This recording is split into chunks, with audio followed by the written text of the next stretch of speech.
That looks really crooked. Is that better?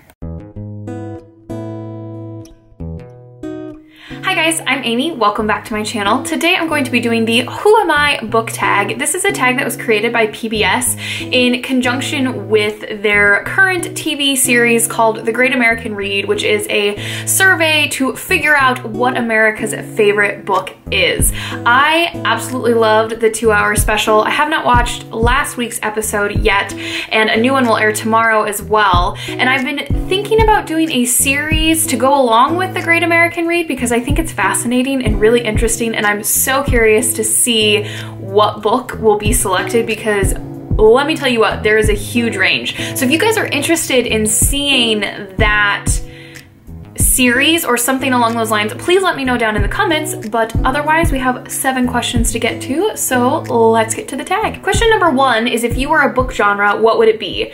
I actually really struggled with this one, but I think I figured out what I'm gonna go with, and hopefully this doesn't seem too presumptuous of myself, but I'm gonna go with classics in the sense that I feel like when people first meet me, I'm very withdrawn and quiet and reserved, and I can probably seem a little bit difficult to get to know, but once you get to know me and I'm comfortable with you, I can be a halfway decent person. I just feel like classics are the type of books that we're always so slow to pick up and start, but once we do, we really enjoy them. So I'm gonna go with that. I don't know if that makes me sound like I think I'm too awesome. Hopefully it doesn't, but again, I really struggled with that question, and I relate to classics a lot because not a whole lot happens. There's not these huge plot twists usually and this adventure, and it's not really intense. There's just kind of this slow, simple moving through daily life, but we discover really awesome things, which is frankly what I would love to have in my own. Question 2 is, what villain from a book do you identify with the most? And I thought about this one long and hard because I don't tend to read a lot of books that have a quote-unquote villain, but I think I've landed on the stepmother from The Bear and the Nightingale by Catherine Arden? Did I just forget her name? Yes, I did. Catherine Arden. I was looking at the sequel, which is on my shelf over there. I currently don't remember her name, so apologies, but she was a woman who's completely uprooted from everything she's ever known, thrown into northern Russia, which sounds not very appealing to me, let me say that much.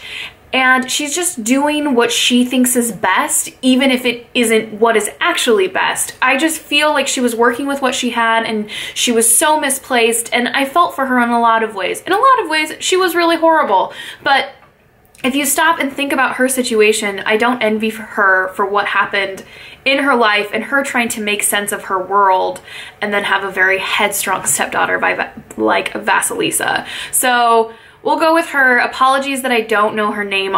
If I can find it, I'll leave it down here on the screen. But if you guys haven't read this book, I do recommend it. I'm hoping to get to the sequel soon, but it's a great winter read, which is just around the corner. And on the flip side of that question, what protagonist are you most similar to? And this one I didn't have to think about at all because I read this book this last summer and just connected with this character in a lot of ways, and I was not anticipating that at all. And that is Cassandra from I Capture the Castle by Dodie Smith. Are you guys sick of me talking about this book yet? Because frankly, I'm not sick about talking about it because I love this book so much.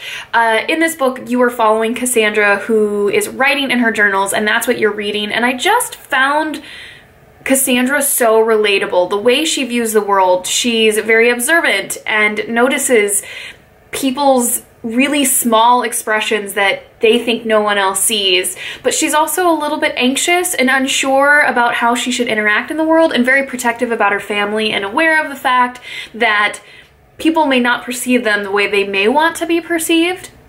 And I just found that observant factor of her to be very relatable, and how she views the world with a little bit of anxiety is very similar to me, and I really can't recommend this book enough. I have no doubt I will read this book again and again and again. It's just one of those that it's gonna be one of those comfort reads, and she's great. She's a phenomenal character. Question 4 is, which book did you connect with in the past but no longer do? I couldn't think of a single book in which this has happened, but I can name a genre, and that is the romance genre. That book is backwards. Shall I fix that?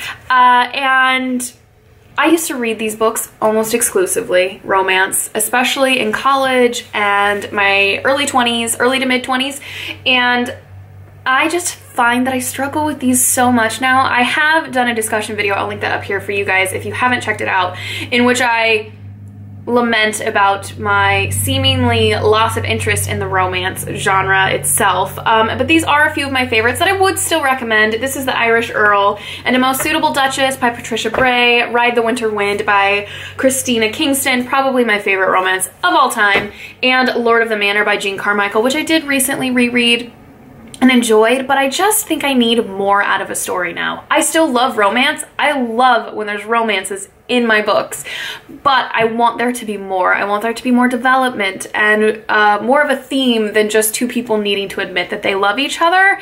And I don't think I'll ever walk away from this genre completely, but I certainly don't pick it up as often as I used to. Not even a little bit.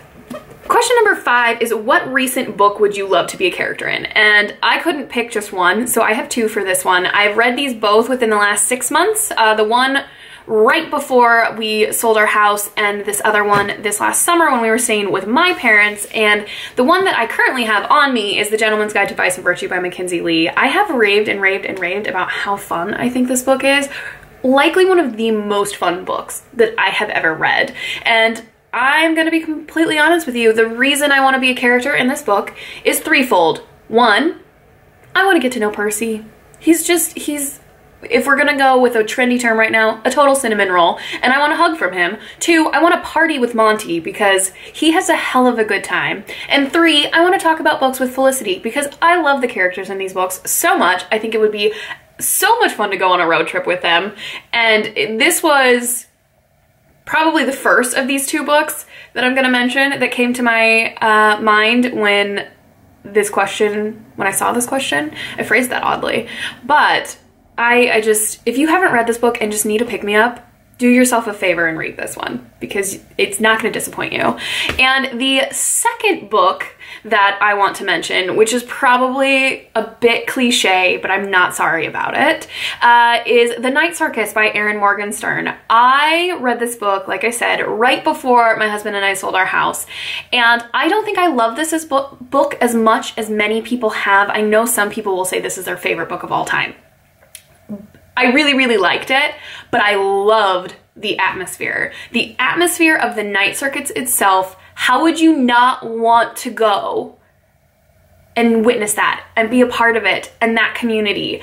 I really just connected with the atmosphere and environment of this book much more so than the characters, and I had a few issues with those characters for a reason that I can link a review somewhere for you guys if you want to know more of my thoughts. But if you've read The Night Circus and don't want to go, what is wrong with you? What are you doing with your life? Because the Night Circus really should be real, in my opinion. And question 6 is, how do your reading habits show off your personality? And I have a few notes written down here. The first of which is that usually, although not currently because I'm doing a buddy read, I only read one book at a time. I really like to give my complete attention to whatever task I'm doing.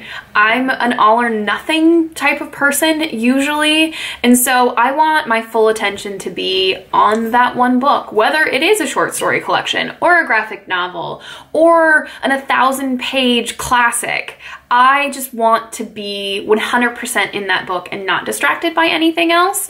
Another thing that reflects my personality is I read fairly broadly. I read children's lit. I read YA occasionally. I love classics. I love general fiction.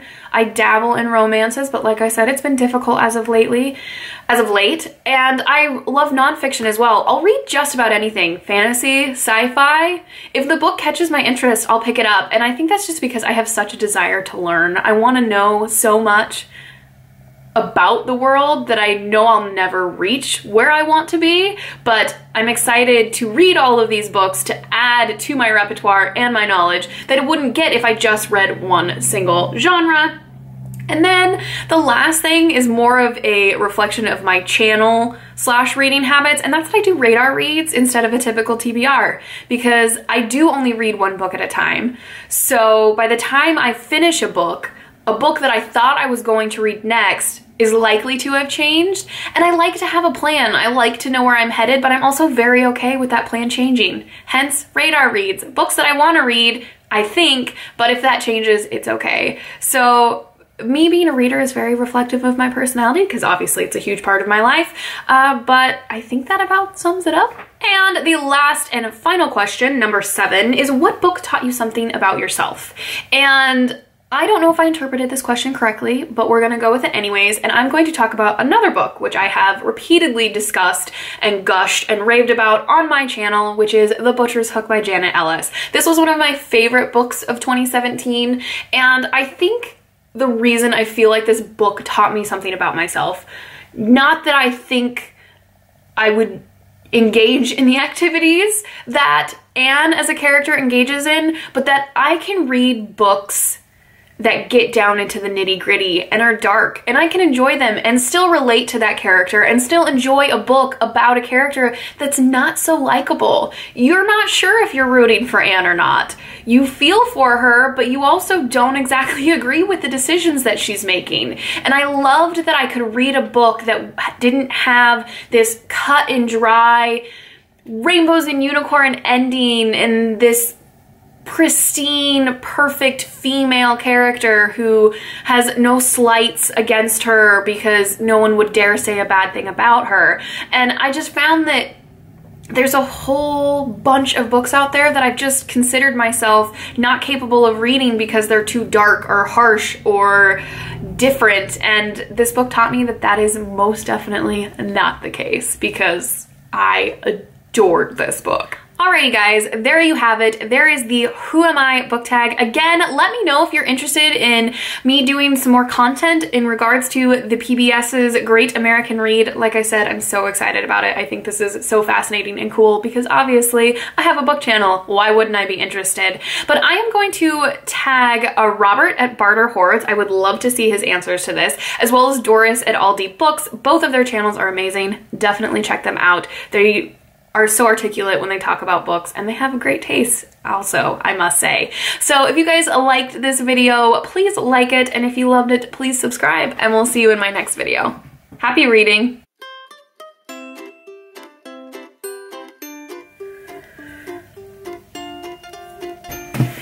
That was a struggle, but we did it. Oh, 19 minutes long. That's long. Do I need to do that again? I feel like I do. Consistency? No! Fudge! Let's do that again and again and again. This is like the 3rd time.